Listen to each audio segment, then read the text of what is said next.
I get nervous thinking what you gonna do. She grabbed you by the arm, I'm thinking I'm through. Then you look back at me and suddenly I'm helpless. Oh, look at those eyes. Oh. Who here has had to go to court before? Raise your hand if you had to go to court before. Okay. So does this look familiar to anyone? It's a judge court. It's a judge court. So who sits up here? The judge. The judge. Okay. And who sits right here? The witness. The witness. What does the witness do? It tells anything that they saw what happened. Yeah, they saw what happened or what happened to them, huh?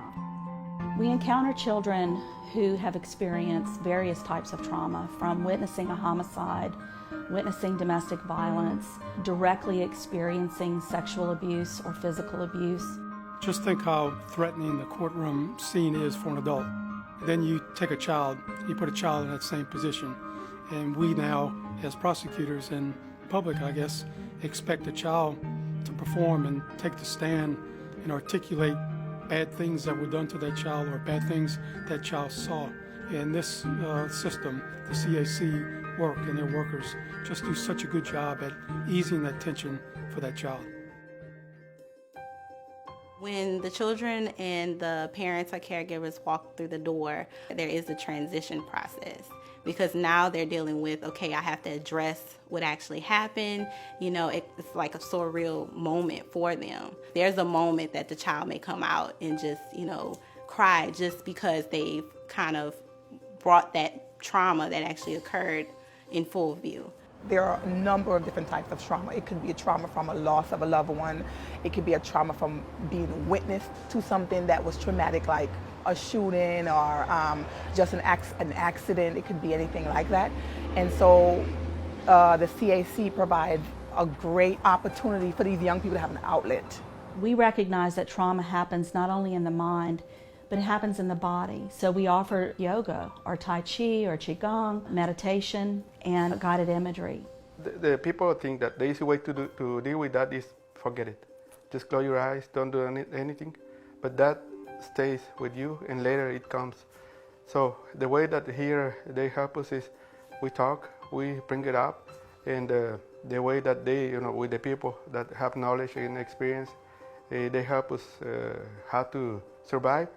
We think of our work as not only helping children at this really critical time in their life when their brains are developing and we're trying to help them have a good start, we're also keeping the end game in mind, which is we're helping all of society in that we're hoping to reduce social problems that we know are going to happen if trauma is not addressed appropriately. The primary connection we have with the Children's Advocacy Centers is in the realm of forensic interviews. So we are so grateful for this resource. It's a critical resource to our state agency. It allows children to be interviewed one time, which minimizes their trauma. In law enforcement, we used to have to bring our children, our victims, into an interrogation room essentially because there was no kid-friendly or even home-style friendly environment. But here at the CAC, the interviewer is in a completely separate room with the victim, asking all the questions, making them feel comfortable and giving them opportunity to talk about what happened to them. And they have a viewing room where law enforcement or other detectives or whoever needs to be in the room to view the interview for their investigation. And then if we need to ask additional questions, the forensic interviewer in the other room checks in with us periodically and says, is there anything else you need us to cover? And so essentially we're all working together to get the whole story about, you know, what happened. I'm Madison Henderson. I'm 16. I go to Baton Rouge High, and I was sexually abused by my stepfather when I was 12. You think to yourself, especially when it happens to you, your first thought is, how did this happen to me? How did, you know, what is this 1 in a billion chance that I happen to be, you know, this victim, that I happen to be his choice? I told one of my 7th grade English teacher on Thursday, and all of a sudden, you know, I'm being interviewed a constant amount of times. I'm talking to police officers, I'm talking to attorneys, and it was such an emotionally filled moment where I had to, you know, tell this thing that I'd been holding in for like 6 months of my life. I had no idea what was going on. I had no idea that her stepfather, my ex-husband, or husband at the time, had been sexually abusing her. As a mom, that I will carry that guilt for the rest of my life, that I brought a man into our lives that hurt my child. I would have never thought she was being sexually abused. When I first met Madison, she had the attitude is, I'm over this, I don't care what happens, and I knew as a prosecutor that that wasn't accurate. While the case was going on, I did retire, but this was a special case. They're all special, but I particularly wanted to see this case through. I knew that Amy was taking Madison to the Baton Rouge Children's Advocacy Center. I would be in touch with Gino, just making sure that Madison and the family were doing okay. Madison, when it first came in, the family, there was some of the dynamics of the family. There was a lot of anger. I tell her there's 3 ways you come out of sexual abuse. 1, you can become a perpetrator, just like the person who hurt you. Second way I say is you can become a victim. The third way, and that's what I wanted Madison to see, is a hero.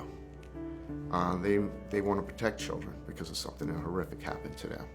So I have a little sister she's 6 years old now, and if I hadn't said anything, by the time she was 12, the exact same thing would have happened to her. In a way, it was me saying this stopped him from doing that, and stopped him from doing it for different people. The DA actually was concerned that whether she could testify or not.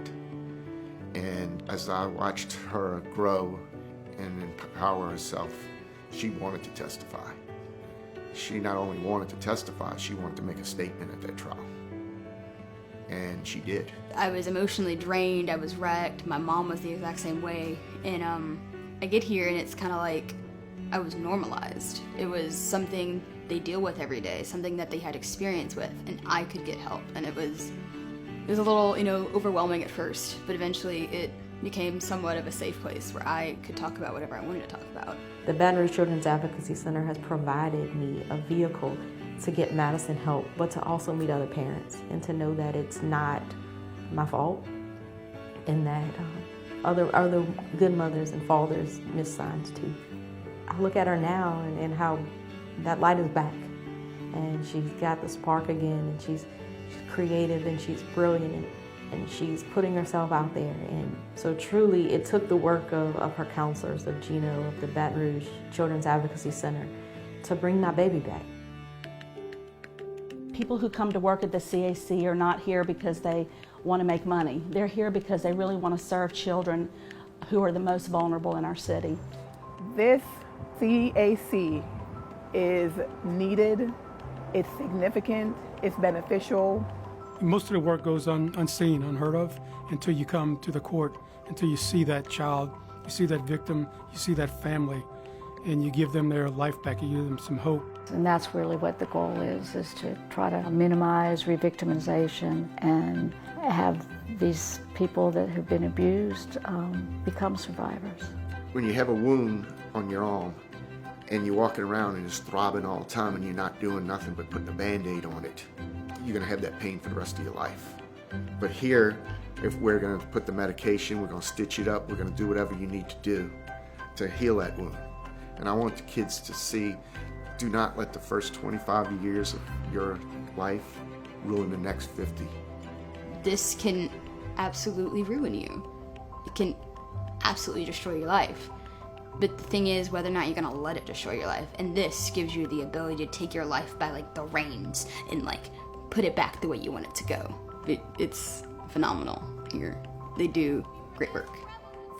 On a hot night, laughing at my sister as she's dancing in the room. Then you walked in and my heart went boom. Trying to catch your eye from the side of the ballroom. Everybody's dancing in the band's top volume. Crying to the rhythm as we wine and dine. Grab a sister and whisper, you're this one's mine.